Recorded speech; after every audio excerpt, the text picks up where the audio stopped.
యేసుక్రీస్తు ప్రభువు వారి బోధ ఎలా ఉంటుందంటే, అనేకులు అభ్యంతరపడి ఒకరినొకరు అప్పగించి ఒకరినొకరు ద్వేషించరు. అనేకులైన అబద్ధ ప్రవక్తలు వచ్చి పలువురిని మోసపరిచేదారు. అబద్ధ ప్రవక్తలు వీళ్ళని గుర్తించాలి. ఇప్పుడు అన్ని హిందువుల్లో, ముస్లింల్లో, క్రైస్తవుల్లో అందరిలో కూడా దొంగ బాబాలు, దొంగ బోధకులు ఉంటున్నారు. అనేక అబద్ధ ప్రవక్తలు వచ్చి వాళ్ళు ఏం చెప్తారంటే, అక్రమ విస్తరించడం చేత అనేకుల ప్రేమ చల్లారున్నారు. వీళ్ళు ఏం చెప్తారంటే యెహోవా దేవుడు అని చెప్తారు, పరిశుద్ధాత్మ ఉంటేనే దేవుడు అని చెప్తారు. లేకపోతే తండ్రి కుమార పరిశుద్ధాత్మ దేవుడిని ఒప్పుకునేవాడే నిజమైన దేవుడు యేసుక్రీస్తు ప్రభువుని అంగీకరిస్తున్నారు. అతనే సరైన దేవుని క్రమంలో ఉన్నాడు. అంతవరకు సహించిన వాడేవాడు వాడే రక్షించబడు. లేదా కొంతకాలం భక్తి చేసిన తర్వాత ఇక మేము చేయలేండి అని అనుకున్న వాళ్ళు రక్షించబడు. అంతవరకు దేవుని రాకడ వరకు అంతవరకు సహించిన వాడేవాడు వాడే రక్షించబడు. మరియు ఈ రాజ్య సువార్త సకల జనులకు సాధ్యార్థమై లోకమంతటను ప్రకటింపబడను. అటు తర్వాత అంతం వచ్చును. ఇప్పుడు ఏం చేస్తున్నారంటే బోధకులు వాళ్ళకి సౌకర్యంగా ఉన్న చోటే బోధిస్తున్నారు. విన్న వాళ్ళే 10 సార్లు 100 సార్లు 1000 సార్లు వింటున్నారు, 1,00,000 సార్లు కూడా వింటున్నారు మెసేజ్లో. కానీ ఇంకా చాలా మంది లోయల్లో, కొండల్లో వేరే వేరే భాషలు మాట్లాడే వాళ్ళు ఇంకా వాక్యం వినటం లేదు. అలా వినాలనే ప్రయత్నం కూడా ఎవరు చేయటం లేదు. ఉన్న దగ్గరే మైదాన ప్రాంతాల్లోనే ఉంటూ ఎంతో వాక్యాన్ని వెదజల్లుతున్నారు. కానీ విన్న వాళ్ళకేమో ఎక్కువ అవుతుంది, ఒక్కసారి కూడా వినని వాళ్ళు చాలా మంది ఉన్నారు.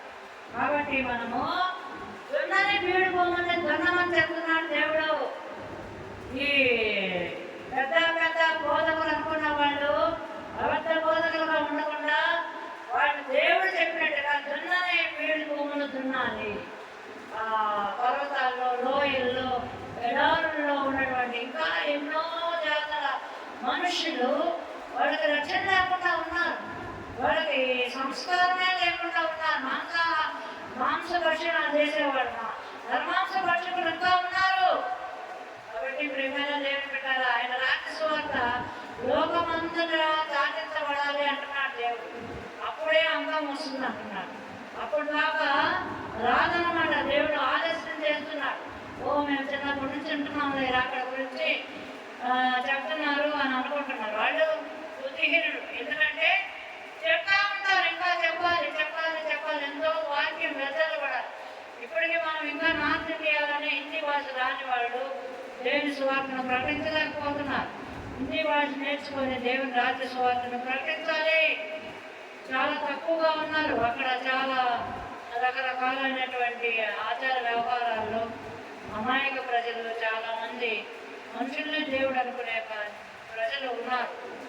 అలాగే నాగరికత ప్రపంచంలోనే అలా ఉంటే ఇంకా కొండల్లో, లోయల్లో, అడవుల్లో, అండమాన్ నికోబార్ దీవుల్లో కూడా ఇంకా ఎంతో మంది ఉన్నారంట. వాళ్ళ దగ్గరికే వెళ్ళొద్దని గవర్నమెంట్ చెప్తుంది.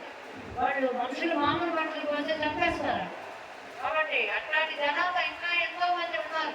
వాళ్ళందరికీ ఎప్పుడు రాజ్య సువార్త పోతుంది? విన్నా వాళ్ళే వింటున్నారు, దే ఆర్ ఎంజాయింగ్. కాబట్టి రాజ్య సువార్తను ప్రకటించడానికి దున్నని పీడి భూములు దున్నమంటున్నాడు దేవుడు. తర్వాత కోత విస్తారంగా ఉన్నది, పోయేవారు కొంతమందే ఉన్నారు. కాబట్టి పోయేవారు పంపమని తండ్రిని అడగాలి మనము. ఇంకా దేవుని బోధకుల్ని, బోధ చేసే వాళ్ళని మనము సువార్త ప్రకటించడానికి వాళ్ళని పంపమని దేవుడిని మనం ప్రార్థనలో ఆయన్ని వేడుకోవాలి.